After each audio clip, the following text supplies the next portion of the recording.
Selamat siang dan salam sejahtera untuk kita semua. Perkenalkan, nama saya Kezia Roberta Putri. Saya adalah mahasiswi semester 1 jurusan Bahasa Mandarin Universitas Bunda Mulia. Pada kesempatan ini, saya akan menjelaskan tentang pentingnya menguasai bahasa Mandarin saat ini. Di dunia ini, banyak sekali bahasa. Menurut UNESCO, lembaga PBB yang fokus pada pendidikan, ilmu pengetahuan dan budaya, terdapat 6.000 hingga 7.000 jenis bahasa yang ada di dunia ini. Salah satunya adalah bahasa Mandarin. Mengapa bahasa Mandarin menjadi terkenal saat ini?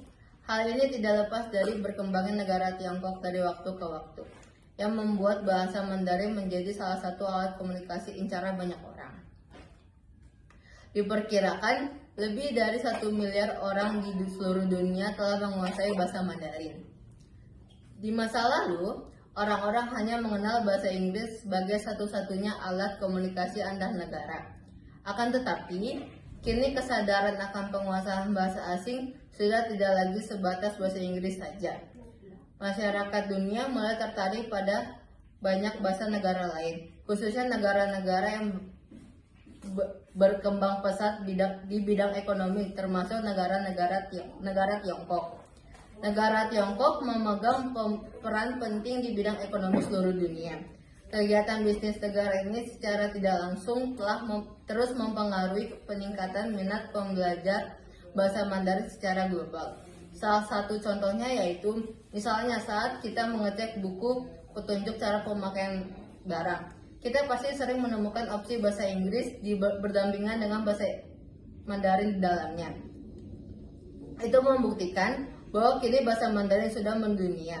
Ditambah lagi banyak produk-produk dari negeri Tiongkok yang telah merajai industri bisnis global.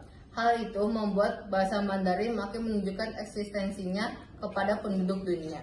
Selain itu, penduduk Tiongkok juga gemar berpergian ke negara lain.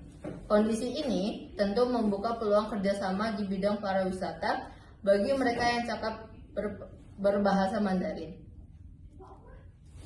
Selain faktor ekonomi dan pariwisata yang sudah saya sebutkan tadi, ada faktor lain, yaitu faktor tradisi dan budaya negeri Tiongkok yang mendunia. Mulai dari Shio, Cheongsam, hingga Mie, merupakan sedikit dari banyaknya tradisi dan budaya Tiongkok yang sudah populer di seluruh dunia. Alasan penting dan keuntungan dalam belajar bahasa Mandarin adalah tiap individu yang belajar secara tidak langsung juga akan mempelajari khazanah budaya Cina. Saudara, sekian demikian pidato dari saya tentang betapa pentingnya menguasai bahasa Mandarin. Maaf jika ada kesalahan kata. Saya harap materi yang saya sampaikan saat ini bermanfaat bagi kita semua. Akhir kata, saya mengucapkan terima kasih dan salam sejahtera.